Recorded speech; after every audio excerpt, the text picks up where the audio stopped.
Halo Foodpreneur Indonesia, ketemu lagi di Foodies Podcast. Nah, tadi kan kita udah bincang-bincang nih tentang dasar-dasarnya food safety. Jadi kalian udah tahu seberapa pentingnya food safety, seberapa banyak impactnya untuk bisnis kalian in long term. So, kita bakal ngelanjutin karena kita di sini masih sama Pak Sam. Kita bakal ngebahas tentang keracunan makanan. Ini sih yang paling bahaya dari segala macam perbisnis kulineran. Nah, keracunan makanan ini pastinya akan terjadi di bisnis kalian kalau misalnya kalian tidak memperhatikan kualitas produk kalian. Nah, karena di sini udah ada pakarnya nih tentang food yang safety itu seperti apa. Kita ketemu lagi sama Pak Sam. Nah, mungkin langsung saya tanya. Halo Pak Sam. Hai. Masih semangat nggak Pak? Boleh, oke. Ada satu pertanyaan pertama nih. Seberapa sering sih terjadi kasus keracunan makanan di dalam bisnis kuliner? Nah, ini kayaknya penting banget nih buat kalian.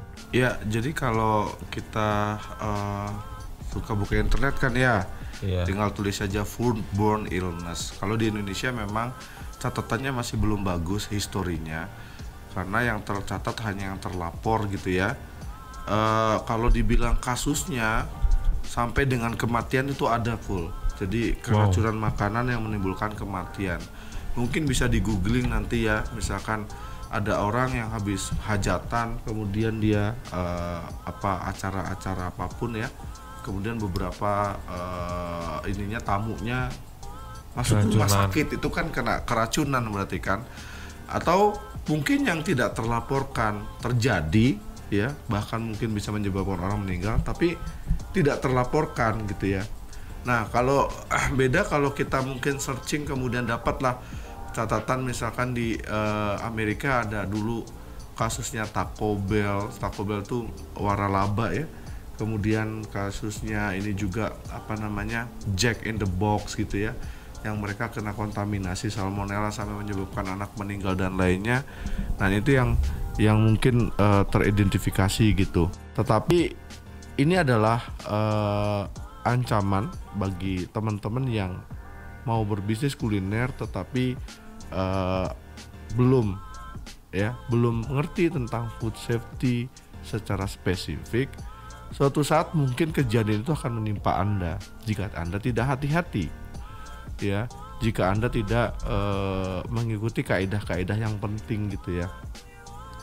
Dan tuntutannya bisa tuntutan hukum akhirnya kalau terjadi, maaf kata, kita makan di restoran Anda, setelah makan di restoran Anda seseorang yang habis makan ini kemudian mengalami gangguan kesehatan secara langsung, kemudian komplain akhirnya atau mengklaim, bahkan ya bisa dituntut dan lainnya. Bahkan kalau sampai diinvestigasi oleh yang berwajib ya kan, dan ditemukan bahwa praktek-praktek memproses produksi makanan kita tidak baik aman. Iya, pemiliknya bisa kena masalah hukum kan gitu ya. Jadi penting nggak penting tergantung nanti kita menyikapi dan tergantung kita mau ke arah mana gitu. Kalau kita mau selamat ya ikuti gitu kan. Iya, ya. Betul. Tapi kalau misalkan yang penting jalan Pak, ini juga nggak penting, dari dulu orang tua saya juga bikin begini dulu nggak ada masalah, sekarang kok diribetin, nggak gitu sebetulnya.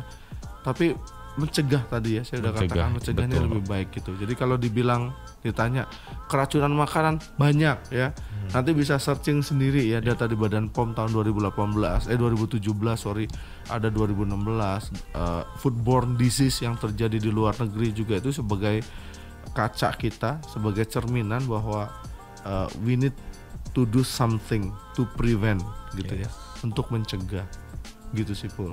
Wow, berarti sangat banyak ternyata yang keracunan makanan di bisnis kuliner.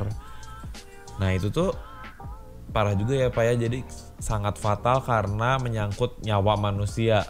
Iya. Nah, sebenarnya nih apa sih sebenarnya yang nyebabin tuh si food itu nggak safety dan akhirnya bisa keracunan makanan?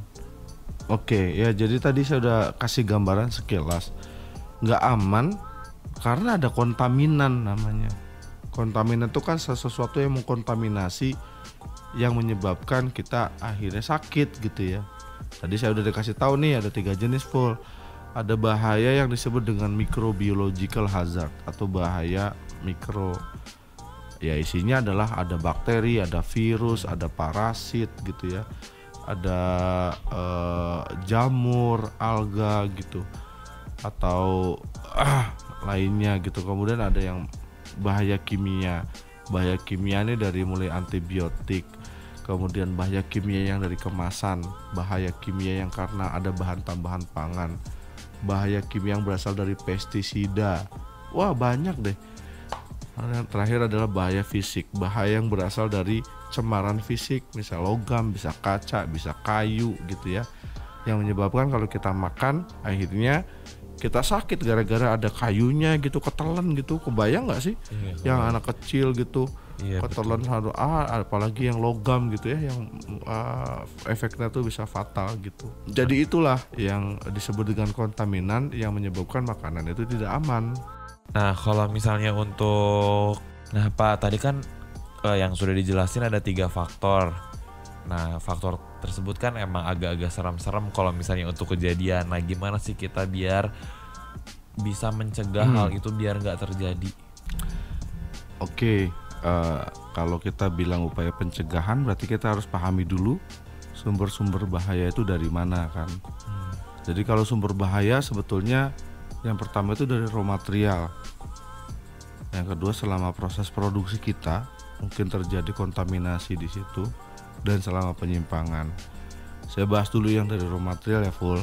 Iya. Kalau kita tahu materialnya jelek, ya jangan diolah kan gitu. Atau kalau kita beli kemudian kita ragu materialnya apakah sesuai apa enggak, ya jangan diolah juga. Misalnya nih, kamu beli telur, kemudian telurnya ini kok agak-agak sedikit bau gitu ya, dan kita juga nggak menjamin bahwa ini bagus karena kita nggak tahu belinya di mana gitu, atau kita nggak tahu si supplier itu nganter barangnya dari mana, ya jangan dipakai gitu kan. Tapi kan kalau gitu nanti kita banyak rugi, sehingga penting banget untuk memilih supplier sebetulnya, Pul. Penting banget kita milih supplier nih. Milih supplier dari mana ya? Dari yang terpercaya gitu ya. Apakah itu nanti kita perkara harganya murah atau mahal, nah itu urusan kedua. Ini dari perspektif food safety gitu ya. Tapi kalau perspektif bisnis kan tetap cost akan menjadi sangat berpengaruh gitu ya. Tetapi lebih baik umpamanya nambahin 100 rupiah lebih mahal tapi lebih aman daripada kita beli barang yang harganya lebih murah tetapi kita juga nggak ngerti apakah ini aman apa enggak. Di beberapa corporate atau perusahaan bahkan mereka melakukan supplier audit gitu ya, datang ke tempat supplier untuk mencari tahu bagaimana sih mereka memproduksi bahan baku tersebut sehingga nanti kita olah. Karena namanya bahan baku kan ada 2 jenis ya. Bahan baku yang berasal dari natural resources, misalnya dari laut, dari tambak, dari pertanian, atau yang fresh produce gitu, yang langsung fresh gitu. Sama bahan baku yang diolah dulu sebelumnya. Diolah dulu, misalkan kita beli mentega kan udah olahan ya. Kita beli mayones itu ya. Itu kan dari telur kemudian diolah dulu sama si pabriknya gitu.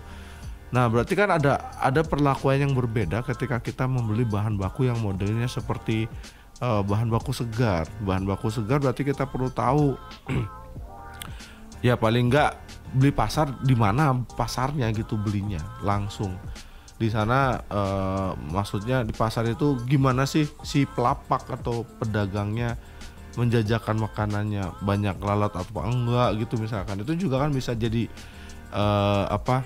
prioritas ya. Sama halnya ibu-ibu belanja, dia juga kemudian mempertimbangkan, aduh dari sini kok kalau beli tahu kotor gitu ya, ya jangan dibeli kan gitu. Betul. Ya, atau misalkan ini kok ayamnya murah banget gitu ya, beda banget dengan harga pasaran, jangan dibeli.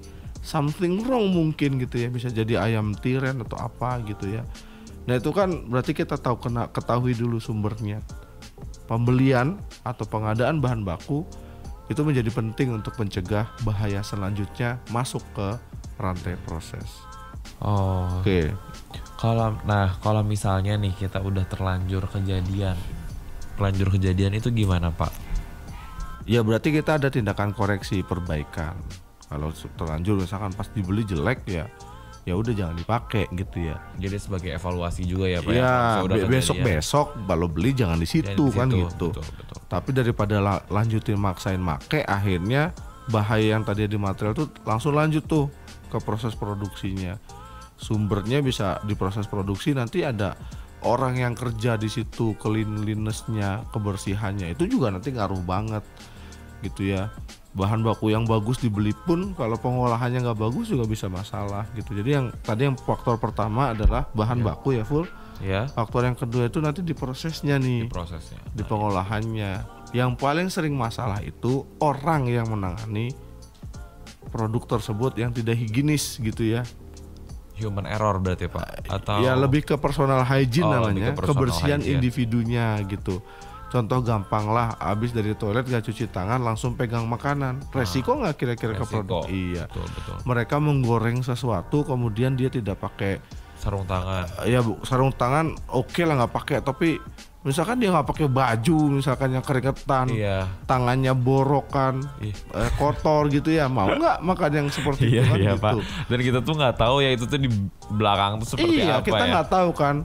Kita kalau misalkan boleh lihat setiap datang ke restoran mungkin kita bisa jadi pemilih apa, tapi kan belum tentu gitu ya. Kita bisa milih gitu, tapi kan belum bisa gitu. Misalkan saya mau makan tadi pagi mau sarapan, kemudian assalamualaikum gitu ya, Mas aku mau lihat dapurnya dulu dong gitu kan, lihat-lihat gitu kan juga nggak mungkin. Kita duduk diam sudah terima makanan, kemudian kita yang akan merasakan gitu ya. Tetapi sebagai pebisnis kuliner, pebisnis kuliner, ya itu juga harus diperhatikan karena faktor manusia ini menjadi kontaminan ya juga yang cukup besar selain peralatan gitu ya.